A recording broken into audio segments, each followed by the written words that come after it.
Welcome to HoodChampionBoxing and Sports. In boxing, you find a way to win or you find a way to lose. Listen, people, I'm getting some good news. The fact is, look, there's no more excuses when it comes to Errol Spence and Terence Crawford. We all know boxing is bubbling, all divisions are looking good, but Terence Crawford and Errol Spence is what boxing needs the most. And we're heading in the right path, but we need this fight to happen. The Spence-Crawford mega fight, right? That's what this fight is.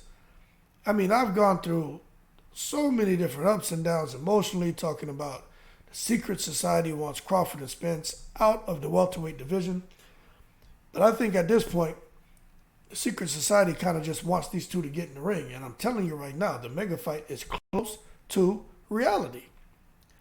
That's not my opinion. The fight's close to reality. But what I will say is if it doesn't happen this time, I think it's really time to move on. But this Saturday, word on the street is we're going to finally get details about the fight. It may not be an actual announcement, but there's going to be some information shared with all of the boxing fans. Now, it doesn't matter if you're over Spence and Crawford. Doesn't matter if you're hyped up for Spence and Crawford. I think if you're a boxing fan, your ears are going to be perked up. And you're going to be sitting there attentive with the Ryan Garcia Tank Davis fight card. From the opening bouts to the undercard to the co-main to the main. And half the people sitting there, yeah, they're there to watch the fight, but they're there to be that fly on the wall to hear what the hell is going on with the mega fight between Spence versus Crawford, which must happen right now. Now, let me tell y'all something right? This whole thing with Spence and Crawford, that undisputed distinction is the reason why Spence hasn't been stripped and Crawford's still floating around here holding on to his WBO belt. This undisputed welterweight distinction is something that the sanctioning bodies want, the entire world wants now. And it's on track. And it could be announced Saturday. It's my understanding that we're going to get advertisements and everything as teasers about the whole Spence and Crawford showdown. Now, I will tell you this. A lot of people from the Spence side were very concerned about this fight ever happening between him and Crawford. And now a lot of the Crawford fans, who we know will bite you if you say something bad about Crawford or something they don't agree with. A lot of the Crawford fans are supporting Crawford no matter what. But the reality of the situation is the Spence team, forget the fans, they're like, look, Crawford backed out of the fight. So, they feel a kind of way about that. And the talks between the sides with Terence Crawford and Errol Spence, they've been contentious, man. I've said this before. It's been over a year, but it's actually more than that. They started talking back in 2021, man, all right? But people are just looking at last year and, Spence having a Ugas fight and Crawford fighting towards the end of the year against Vanessian. But they started trying to work this out back in 2021. And then they went and started blaming everybody, blaming each other for the delays and all the bull crap. But I'll tell you right now, everything seems to be just fine. We're not hearing anything. Radio silence. Calm before the storm. That's what we want. But the problem is it's just too damn quiet. Somebody tell us something. But it's tentatively scheduled for June 17th. Now, I will say this, and this is what I'm gathering from reading different articles and watching videos. Look, and you can't blame anybody from either camp, but in particular, Spence's camp, for being a little wary of what Crawford's going to do. We know Crawford marches to the beat of his own drum. Looking at him meeting with Spence last year, electing to fight a Vanessian in Nebraska. Who knows how much money he made, but we know Vanessian was a man of much lesser skill, a resume, and actually looked like Crawford was fighting the southpaw to get him ready for Spence. But, I have no idea. I have no idea what the hell the plan is right now. But I do know over the last 2 months, the sides quietly have been doing some negotiating with Spence and Crawford, talking directly to each other. And I think Spence and Crawford realized, you know what? This fight is getting away from us. So they came together to try to, work out, a few parts of the contract to try to salvage the fight.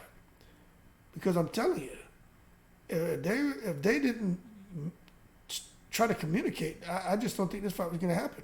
Spence was being pushed hard to fight that damn Thurman at 154. Crawford was being pushed hard for Rocha. So the secret society, they formed Voltron. And they said, you know what, these two cockaholes, they can't decide on what they're going to do. We're going to make the decision for them. And as a result, you see what happened. Nobody talking about Spence and no damn Thurman no more. And no weird 154-pound weight, no title on the line, all that crap. Nobody talking about Crawford and Rocha and the WBO and running out of time to negotiate a deal and going to purse bid. Rocha fighting somebody else now. But I tell you what, at this point in time, it'd be hard for me to imagine why Crawford or Spence would bypass, the opportunity to go in there and scrap. At this point, it's stupid. Fight. Go make your money. So, I don't know. But all I know is they need to fight. Crawford is not the most marketable fighter in the world. You know what I mean? And it has nothing to do with anything away from the ring. Crawford, when it comes to what he does in the ring, he deserves to be more marketable than he is, but he likes to be in a zone where he's comfortable. He has a quiet demeanor, and he doesn't allow the casual boxing fan to push his button to invest financially on high pay-per-view events. And sometimes, you got to make yourself vulnerable, man, if you really want to be the pay-per-view star and have that crossover appeal. It's just not Crawford, man. Even when you look at what happened there with that whole BLK Prime thing, it just tells you a lot about Crawford's marketability. You know what I'm saying? Arguably the best fighter in the sport today, and not being able to reach a deal with Showtime or ESPN to get a pay-per-view show, that's horrible. Then he goes up there and has this $40, $39.99 price point for his pay-per-view event. Rumors are it did 150,000 pay-per-view buys. Other people are saying it did less than that. Only the fly on the wall knows. But I tell you what, conversely, Errol Spence doesn't have a problem with marketing at all. Errol Spence is a little bit quiet too, but he's had some big fights, especially the 3 of the last 5. He was fighting out there, and he's got what's that guy's name? Jerry Jones, fighting out there, man, in the AT&T Stadium. Dallas Cowboys. That's going to get you some attention, man. And when you got the Cowboys behind your name, it helps when it comes to marketing. You ask anybody from around the world, and I've traveled the world. Remember, I was in the military. When they talk about American football, they know, you know what they know about? The damn Dallas Cowboys. Everybody know about damn Dallas. So Errol Spence is just in a much better position. But is he a better fighter than Crawford? Hey, man, everybody's going to have an opinion on that. Depends on what you like. But the only way that the two of them can solve it, they need to get in there and scrap. They need to do it now. What's that guy with the dread say? The fight starts now. Diamante? Well, shit. Spence and Crawford must happen now. But hey, man, we're going to see. We know them contracts and stuff seem to make Bud a little uneasy. Spence better make sure that contract is whatever he and Bud discussed, that's what's in the contract. Make sure it's transparent. Everything Bud was talking about in the initial negotiations, make sure all that's in the contract. We don't need Bud Crawford to go out here and we find out he's fighting the best fighter in the world, in my opinion, Blair the Flair Cobb. But at the end of the day, we're going to see what ends up happening with these guys. It just looks like Errol Spence, if him and Crawford can't get in the ring, looks like Keith Thurman's just kind of out there in the breeze, waiting to pull the trigger. But the money for Spence and Crawford, man, I'm just not sure how much money is in it. But I would think at this point, the demand is so great that maybe is double what it was initially. And we know their financial demands were to the networks and promoters unrealistic. And that's what caused a lot of problems with making the fight for Crawford and Spence when Crawford was still at Top Rank. And then now for Crawford and Spence, and the first time around, trying to get things squared away. You see, and this is what people need to understand. We as fans can sit here and say that fight they should make $40 million each. And I think these promoters and networks think the fighters deserve that kind of money too. But at the same time, their decisions have to be rooted in some kind of substance, some kind of reality. They just have to look at the metrics and see how these guys' events have performed historically. And I tell you what, if they're not consistently doing numbers that can give the networks a warm fuzzy, that paying each of them $20 to $40 million, then they're not going to do it. And the reality is, neither one of them are out here doing anything that will make you think they deserve $20 to $40 million based on their historical performances. In addition to that, the guarantees. These guys wanting, $10 million guarantees, $15, $20 million guarantees. That's crazy. You look at that whole thing with the whole pay-per-view struggle right now. Come on, man. We gotta be real about it. And to be honest with you, I just can't see why they just don't take this damn thing to the Middle East. If they're gonna keep dragging their ass, might as well go fight in the Middle East. But we'll see. But I tell you what, if this fight doesn't go forward, whoever gets the finger pointed at them for this fight not happening, their reputation gonna take a tremendous hit. I'm just telling you right now. So if Crawford doesn't want to fight, just keep moving.